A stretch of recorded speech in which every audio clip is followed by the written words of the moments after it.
What's going on, guys? Welcome back to the channel, and in this video we're going to be doing kind of a little update video to one of my previous videos that I did over the summer on the CarPlay MMB Android OS adapter.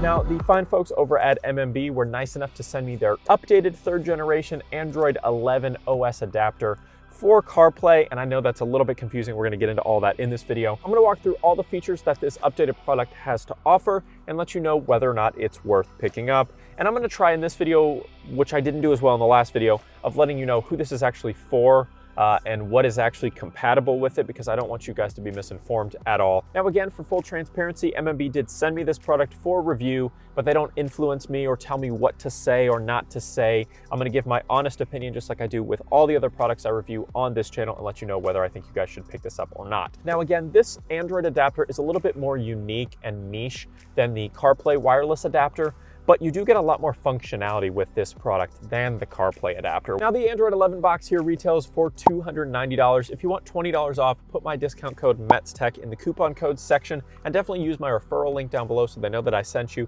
if you want to pick one of these up for yourself. And yes, I know they're a little pricey, but if you want a ton of functionality on your in-vehicle system that just isn't there by default, there's not a ton of options, especially not a ton of options that offer all of the different functionality that this box offers here. So you have to make the decision for yourself whether it's worth it. But again, if you're gonna pick one up, use my link down below, use code METZTECH to get $20 off. All right, so right off the bat, one of the huge improvements that I've noticed is the packaging. And I know that's a little bit trivial, but they've done a really good job with this updated packaging. Before, it was all cardboard and there was no real padding or anything. It was all kind of just put together. This is a very nicely designed box. It's sturdy, well built, and it feels very premium. And then inside, you get the adapter here, and it's surrounded by little foam padding to keep it nice and secure when shipping, or if you're on to store it in between uses, something like that. But you've got the product here. Again, the design of the product is a big improvement as well. It's much more compact. It's a little more subtle, so it's all black with just your ports and everything. It's got a little red LED light up here as well. But last year's was blue with some black lines. It was a little bit more, it stood out a little bit more. This one's a little bit more sleek, and you can kind of tuck it away if you need to. Now, we'll get back to the design in just a sec, but also inside the packaging, certified quality right there. You've got your user manual, which is pretty brief. It's all pretty self-explanatory, but it gives you some indicator lights and things like that, lets you know where to plug things in. And then you have 2 different USB options. They're these nice braided USB cables, feel very nice. One is a USB-C to USB-C if your vehicle has that, and the other is your standard USB-A to USB-C. So the USB-C end of both, well, this one's double, but the USB-C end is going to go into the device itself. The other USB on there is for plugging into the computer, upgrading it, things like that. So always plug in with the USB-C end, and then whatever your vehicle needs, whether USB-A or USB-C, you've got both adapters here. Now, as far as the tech specs go, it has the same 4 gigabytes of RAM as the previous generation model, the same CPU. It's a 4-core, 1.5 gigahertz CPU. It has a GPU now, which the previous model, if I'm not mistaken, did not have a little dedicated part for the GPU. It's probably an integrated graphics chip. It's not a discrete graphics chip, but it's a Mali 450 MP2 chip. It's got the same 32 gigabyte built-in memory, and it's running Android 11.0, whereas the previous model I looked at was running Android 9.0. So kind of a big difference there as far as the system software, for sure. Now, as far as ports go, you've got an HDMI output that you can use for screen mirroring. So if you want to plug this into any kind of external display in the vehicle, which is really cool because you can actually watch videos on your device. And if you had like a in-vehicle system, like on the back of the headrest, or a DVD player type thing that had an HDMI input, you could run this out of that, so you can have the system going in the front and the system going in the back for entertainment purposes, Netflix, YouTube, things like that. So really nice to have that HDMI output that the previous model did not have. Also, you've got a USB 3.0 port that you can use to connect your device if you want it to charge while using it, or you can use that for, like I said, firmware updates and things like that. The only other port is the USB-C port, and that is what connects to your vehicle, like I said. Let's go ahead and pop out one of these cords here and get it plugged in. Boom, plugged into the bottom, and right into the USB-A port here. And then it will pop right up here under CarPlay. Once it does load up, you're greeted with a very, very nice looking display here. It's all very high res, very modern, kind of minimal graphics, looks really nice. It's in the same vein as your normal CarPlay look. So you've got the 3 most used apps on the side, kind of this split pane window. You can swipe over, get access to apps, change the wallpaper. You've got this little grid button up underneath on the left side that you can use for your voice assistant, things like that. And then it gives you access to all of the standard things you're used to seeing. So you can actually use the vehicle's CarPlay wirelessly. That's just built right in.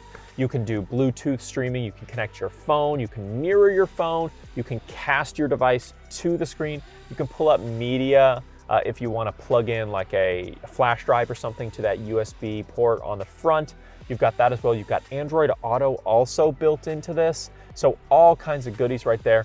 You have the Google Play Store. You can download almost any app off the Google Play Store. You've got Google Assistant. You can hit a button to go back to your car. You can use Chrome.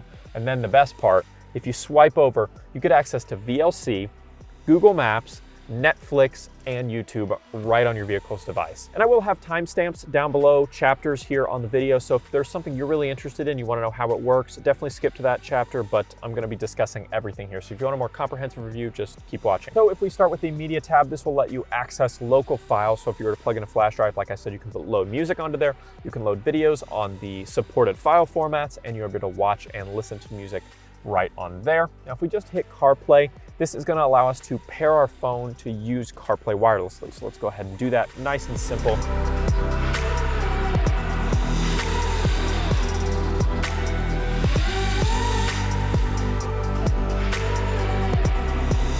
And if we go here to Android Auto, this is actually going to let you connect an Android device to this system.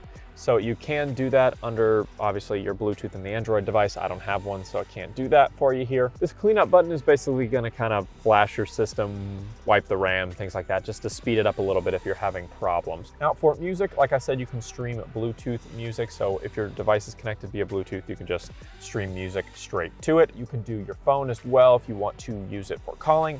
And then you can mirror your device right here. So you can select whether iOS or Android. Pick iOS here. I'm gonna go into screen mirroring on our phone here. As you can see, my phone is now mirrored to the screen and pretty smooth. Not the best. It definitely looks choppy compared to my iPhone 13 Pro Max here with the Pro Motion display here, 120 Hertz. But if you wanna like play a video or something like that, not 100% smooth playback, I'll say that much, but for things like pictures, really easy and gives you a better way to see it on your full screen of your device there. Now the casting is similar, but you actually can use it on supported apps like YouTube, Facebook, Hulu. It gives you all those on here. You just want to be connected to the same device. So I've connected it to the device using the hotspot on my phone. Now I just wanted to pop in with a quick editor's note. I could not get the casting functionality to work when I was shooting my original review, so that's why I didn't include any footage of it happening, because I didn't want to mislead you guys in any way. So I reached out to MMB and they let me know that this newer product does not work by having the same network connection using a hotspot. So I could not connect the device to my phone's hotspot and then use my phone to cast. It doesn't work like that for whatever reason. So the only way that you're going to be able to get this to work is if you use your vehicle's in-vehicle Wi-Fi system, or if you're close enough to a building or something and you can connect to their Wi-Fi and then cast on that. So it's a little bit tricky, but if your vehicle does have that built-in Wi-Fi connection, you can use the casting functionality. Now, you don't really need to cast because you can download Hulu off the Google Play Store, use Netflix built-in, use YouTube built-in, things like that. But if you do need the casting functionality or want to use that exclusively, you are going to maybe have to use an older model of the Android OS adapter or look for something else. So just keep that in mind if that's something you're interested in. Let's get back to the video. Got some little, tweaking stuff, the Android APK here, so you can install APK files and things like that. You have the Google Play Store, like I said, so you can download any apps off of the Google Play Store and use them on this device. Google Assistant, you have your Google keyboard button that lets you change your keyboard settings and text correction, language, theme. I don't think that's super necessary, but the fact that you do have the customization is great. If you press the car button, it will take you back to your vehicle's main display. You have Chrome built in, like I said, so you can use a web browser just completely built in. You can sign into your Google account and all that kind of stuff and have everything synced to the device, which is great. I want to emphasize here again, you do need to connect to your phone's Wi-Fi hotspot or your vehicle's Wi-Fi hotspot to be able to use some of these features. This doesn't have a Wi-Fi network built into it or anything like that. You do have to use either your phone's personal hotspot connection or if your vehicle has built-in Wi-Fi, which a lot of modern vehicles do. Obviously, that's how it gets internet access. Otherwise, it wouldn't be able to connect to anything. I know that's probably obvious for a lot of people, but I just want to clarify just in case people are having questions about that. We also have VLC here, which you can use to watch things on a local device. Like I said, Google Maps, self-explanatory. But let's get into the meat and potatoes. The YouTube and Netflix built-in integration, you can't beat it. Please don't watch things while driving. I don't know why I have to emphasize that. That's a common sense thing. Kind of, you know, don't be stupid kind of thing. But let's say, for example, you're in a situation like I am right now, where I'm just in an empty parking lot and I'm just sitting here and I'm on my lunch break, or I am waiting for my car to charge, which if I was in my Bolt EUV would be a very practical scenario. Unfortunately, this device doesn't work with the EUV because it has wireless CarPlay already, but I digress. But here I could just sit on my lunch break or while I'm waiting for a car to charge, watch YouTube, watch Netflix right on my device like you can with a Tesla. Let's go ahead and open up YouTube. Now again, you can sign into your Google account, but I'm not even gonna go that far. It's not necessary for the purposes of this demonstration, but let's go ahead and just search up Metz Tech, and there we go. We can just go ahead and click right on that. Definitely hit subscribe if you hadn't already, and boom, there we go. My video's playing right on the screen right there. You can go up and adjust the quality of it as well. Maybe a little bit, but let's talk about it. So yeah, I'm just watching my videos on my vehicle's display. Now, some of the noticeable downsides are there's a little bit of an audio delay, maybe like 1 to 2 milliseconds. It's not significant, but it is noticeable. If you're watching something where it's up close on people's lips moving, you can kind of tell the little bit of delay there. And again, you're mainly going to be limited by the resolution and frame rate of your display itself. So this display, to my eye, only is about 30 FPS. That's what my videos are at, so it matches. But if you're watching some higher refresh rate content, gaming content, or sports content, it's going to be at 60 or higher. It may be a little bit stuttery to your eye. But let's try Netflix. So I got my account logged in there. That took a second. How about the Great British Baking Show, one of my favorite shows. There you have it.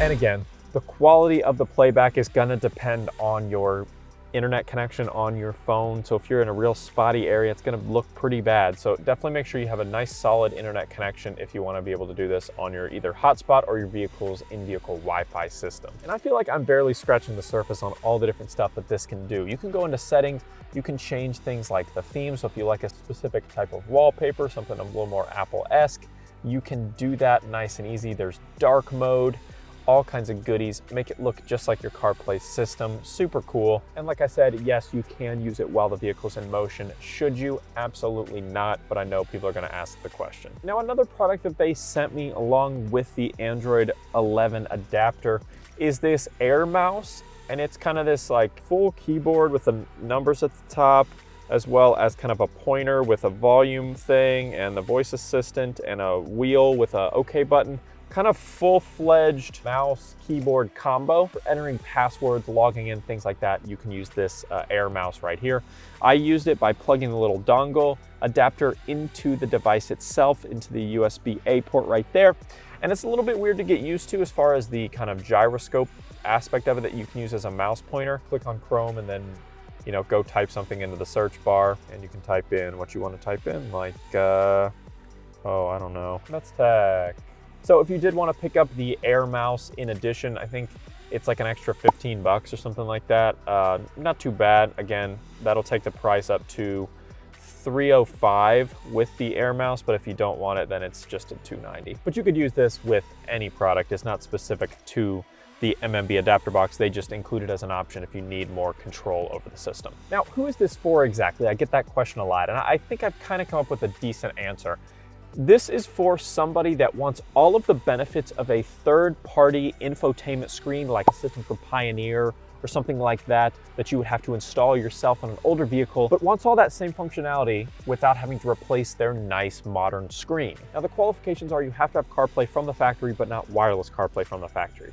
There's a nice little middle ground there So if you want to know if your vehicle is compatible, check the link down in the description. And again, if you did want to pick one of these up, definitely use my referral link down below so they know that I sent you, and use the code METZTECH for $20 off the product. So thanks so much for watching, guys. Drop a like in the video if you loved it. Tell me in the comments down below, do you plan on picking up one of these Android 11 OS adapters from MMB? I'd love to know your thoughts down below. If you have any questions about the product, let me know down in the comments section and I'll be sure to answer them.